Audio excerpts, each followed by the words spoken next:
Good morning sa inyong lahat, mga mare kong tunay. Agang-aga, lakad is life. Ganyan talaga mga mare kong tunay pag walang pera. Kaya samahan niyo akong maglakad. Pupunta na pala ako ngayon sa aking work, mga mare kong tunay. Kaya samahan niyo ako, baka magustuhan niyo ang paborito niyong milk tea. Eto na nga mga mare kong tunay. Dito nyo makikita sa video na to kung saan ako nagwo-work. At ipasyal ko na rin kayo dito sa Benguet. Sorry mga mare kong tunay kung paa lang ang maipapakita ko sa inyo. Mukhang paa na kasi yung mukha.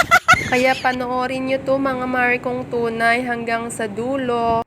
At makikita nyo ang aking mukhang paa. Grabe mare kong tunay, ang init-init na dito sa Benguet kahit umaga pa lang. May payong naman ako mga mare kong tunay pero sobrang hangin kaya pinatay ko na rin. At eto na nga mga mare kong tunay, malapit na tayo sa Ataw. Dito pala sa Ataw mga mare kong tunay, dito ako namamasyal pag may pera ako. Eto lang kasi yung afford kong shopping center dito sa Abra. Kaya dito ako napunta. O nakita nyo mga mare kong tunay, lakad na naman.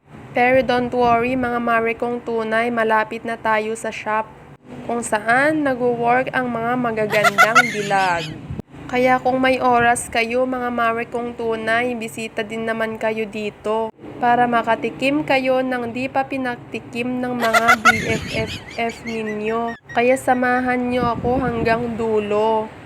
Malapit na tayo sa katotohanan mga mare kong tunay at ayun na nga.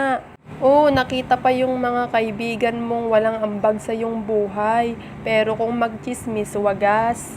So, andito na nga tayo mga mare kong tunay. Ito nakikita nyo ba? The Bubble Tea Shop. At nakarating na nga ako sa aming shop mga mare kong tunay. Bye!